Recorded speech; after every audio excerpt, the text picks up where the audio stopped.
सुनो पुत्र, जिस मृत्यु से तुम आज डरते हो उसके बारे में तुमने कभी गहराई से सोचा ही नहीं। तुमने मृत्यु को केवल शरीर का अंत समझ लिया, लेकिन क्या सच में शरीर के समाप्त हो जाने से सब कुछ समाप्त हो जाता है? जिस दिन तुम्हारी अंतिम सांस तुम्हारे शरीर से अलग होगी, उस दिन तुम्हारे हाथ खाली होंगे। जिस धन को पाने के लिए तुमने अपना जीवन लगा दिया, वो यहीं रह जाएगा। जिस घर को तुमने अपना समझा, वो भी यहीं रह जाएगा। जिन लोगों के लिए तुमने दिन रात मेहनत की, वे भी तुम्हारी अंतिम यात्रा के बाद धीरे धीरे अपने जीवन में लौट जाएंगे। तुम्हारा नाम कुछ समय तक लिया जाएगा और फिर संसार अपने रास्ते पर आगे बढ़ जाएगा। लेकिन उस समय तुम्हारे साथ एक चीज ऐसी होगी जिससे तुम भाग नहीं सकोगे, तुम्हारे कर्म।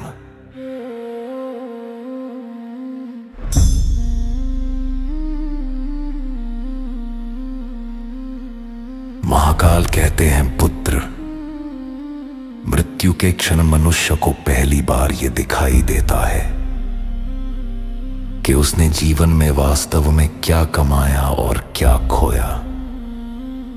उस समय तुम्हें अपने बैंक खाते की चिंता नहीं होगी, तुम्हें अपने पद की चिंता नहीं होगी, और न ही ये चिंता होगी कि संसार तुम्हें कितना बड़ा समझता था।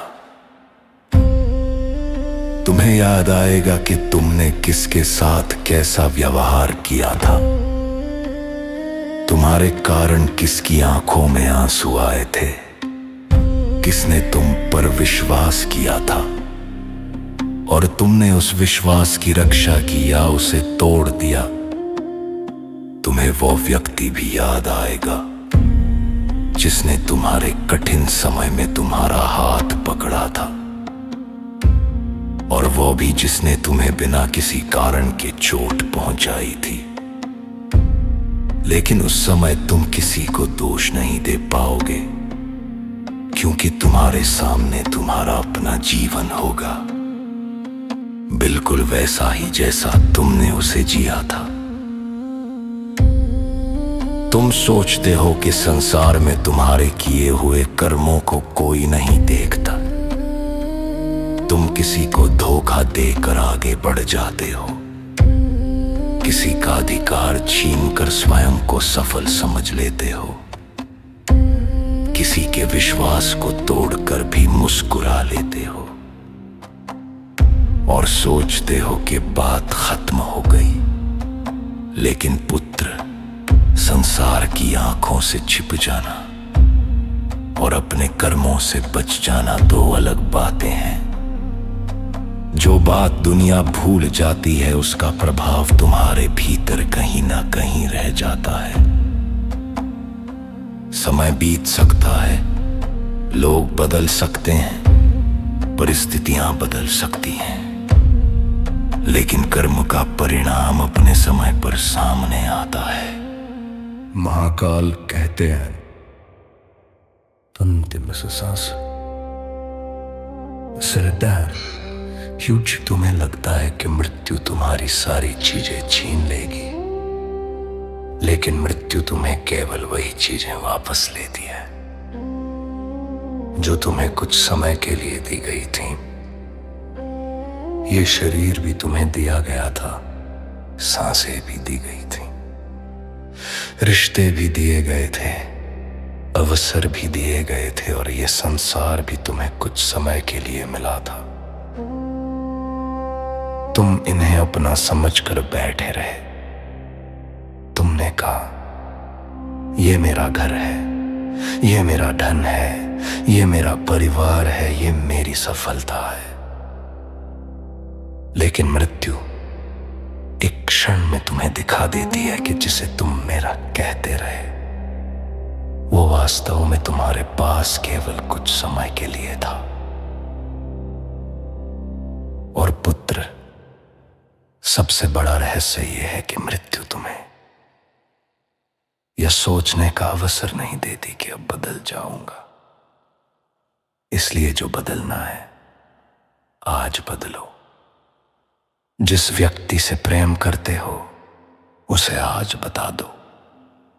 जिस अपने से नाराज हो उससे आज बात कर लो। जिस गलती के लिए तुम्हारा मन तुम्हें वर्षों से दोष दे रहा है उससे सीखो और आगे बढ़ो। किसी के साथ इतना कठोर मत बनो कि उसके जाने के बाद तुम्हारे पास केवल पछतावा रह जाए। क्योंकि जीवन की सबसे दर्दनाक आवाज कभी कभी वो होती है जो हमारे भीतर से कहती है, काश मैंने उस समय थोड़ा और प्रेम किया होता। पुत्र, मृत्यु के बाद क्या होगा इसका रहस्य मनुष्य की समझ से बहुत बड़ा है। अलग अलग परंपराएं और आध्यात्मिक मार्ग इसके अलग अलग अर्थ बताते हैं, लेकिन एक बात ऐसी है जिसे समझने के लिए मृत्यु तक पहुंचना जरूरी नहीं। जिस प्रकार तुम आज जी रहे हो वही तुम्हारे भीतर की दुनिया बना रहा है। यदि तुम्हारा मन नफरत से भरा है तो तुम्हारे पास सब कुछ होते हुए भी शांति नहीं होगी। यदि तुम्हारा मन अहंकार से भरा है तो तुम्हारी सफलता भी तुम्हें संतुष्ट नहीं करेगी। लेकिन यदि तुम्हारे भीतर करुणा, सत्य, धैर्य और विश्वास है तो कठिन जीवन में भी तुम्हें एक ऐसी शक्ति मिलेगी जिसे कोई बाहरी परिस्थिति छीन नहीं सकती। तुमने अपने जीवन में कितनी बार किसी को केवल इसलिए छोटा समझा क्योंकि उसके पास तुमसे कम था? कितनी बार किसी कमजोर व्यक्ति की मजबूरी का फायदा उठाया? कितनी बार अपने अहंकार के कारण किसी अपने से बात नहीं की? कितनी बार तुम्हें पता था कि तुम गलत हो फिर भी केवल अपनी जिद के कारण माफी नहीं मांगी? पुत्र, इन प्रश्नों से भागना मत, क्योंकि ये प्रश्न तुम्हें डराने के लिए नहीं है, ये तुम्हें जगाने के लिए है। मृत्यु का सबसे बड़ा संदेश यही है कि समय सीमित है। इसलिए अपने भीतर के उस मनुष्य को जगाओ जिसे तुमने लालच, क्रोध, अहंकार और दूसरों की राय के नीचे दबा दिया है। महाकाल कहते हैं, जब तुम्हारी अंतिम यात्रा शुरू होगी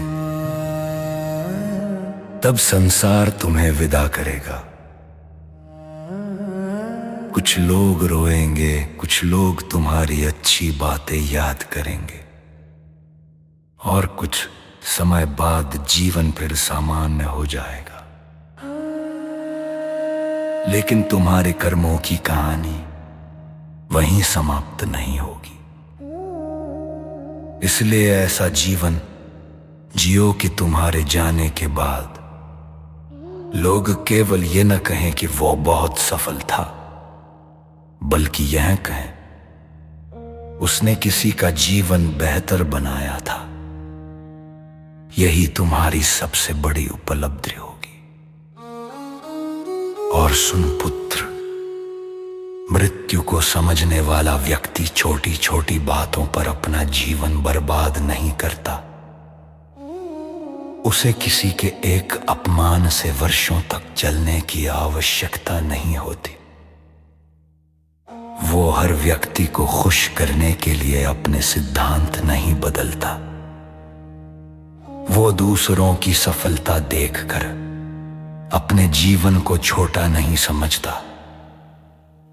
उसे पता होता है कि समय सीमित है और इसलिए वो अपने हर दिन को अर्थ देने की कोशिश करता है। वो जानता है कि एक दिन सब कुछ छूट जाएगा, इसलिए वो चीजों से अधिक अनुभवों को महत्व देता है, अहंकार से अधिक प्रेम को महत्व देता है और दिखावे से अधिक सच्चाई को महत्व देता है। जब कभी रात के सन्नाटे में तुम्हें मृत्यु का विचार परेशान करे तो उससे भागना मत। कुछ क्षण शांत बैठकर स्वयं से पूछना, अगर मेरे पास केवल थोड़ा समय और हो तो मैं वास्तव में क्या करना चाहूंगा। शायद तुम्हें उसी प्रश्न का उत्तर तुम्हारी जिंदगी की दिशा बदल दे। शायद तुम्हें समझ आए कि तुम जिस चीज के पीछे वर्षों से भाग रहे हो वह वास्तव में तुम्हारी खुशी नहीं है। शायद तुम्हें अपने परिवार की कीमत समझ आए। शायद तुम्हें अपने सपनों की याद आए। शायद तुम्हें एहसास हो कि तुमने अपने मन की आवाज को बहुत समय से दबा रखा है। पुत्र, याद रखो, मृत्यु निश्चित है, लेकिन मृत्यु कब आएगी ये किसी को पता नहीं। यही कारण है कि हर सुबह एक अवसर है, हर सांस एक उपहार है, हर रिश्ता एक जिम्मेदारी है, हर कर्म एक बीज है। तुम आज जो बोले हो कल वही किसी न किसी रूप में तुम्हारे सामने आएगा। इसलिए अपने भीतर अच्छे विचारों के बीज बो, अपने कर्मों में सच्चाई रखो, किसी के दर्द का कारण मत बनो, और यदि कोई तुम्हारे साथ गलत करे तो उसके जैसा बनने की गलती मत करना। महाकाल या नहीं कहते कि तुम्हें मृत्यु के बारे में सोचकर डरते रहना चाहिए। महाकाल कहते हैं मृत्यु को याद रखो, लेकिन जीवन को मत भूलो। मृत्यु तुम्हें डराने नहीं जगाने आई है। वो तुम्हें याद दिलाती है कि समय सीमित है। इसलिए अपने जीवन को शिकायतों में मत गवाओ, अपने मन को पुराने दर्द में मत कैद करो, दूसरों की स्वीकृति के पीछे मत भागो। जिस रास्ते को तुम्हारा अंतर्मन सही मानता है उस पर ईमानदारी से चलो। और शायद मृत्यु का सबसे बड़ा रहस्य ही है पुत्र, कि जब अंतिम क्षण आएगा तब तुम्हें समझ आएगा कि जीवन बहुत छोटा नहीं था। हमने उसे बहुत सारी ऐसी चीजों में खर्च कर दिया जिन्हें वास्तव में महत्व देना ही नहीं चाहिए था। इसलिए आज से जागो, अपने भीतर के महादेव को महसूस करो, अपने कर्मों को बदलो, अपने रिश्तों को संभालो, अपने मन को हल्का करो। जिसे क्षमा करना है उसे क्षमा करो, जिसे प्रेम करना है उसे प्रेम करो। जो सपना तुम्हारे भीतर वर्षों से जीवित है उसके लिए पहला कदम उठाओ। और जब कभी मृत्यु का विचार आए तो कांपने के बजाय शांत होकर कहना, मुझे मृत्यु से डर नहीं, क्योंकि मैंने आज से अपना जीवन सच में जीना शुरू कर दिया है। और जब अंतिम जल है कि कब शायद तुम्हारे चीखे तुवी परिणय होगा, के दिन में एक शांति होगी और उस शांति ने तुम्हें महसूस होगा। महागाम कभी तोड़ देगी नहीं।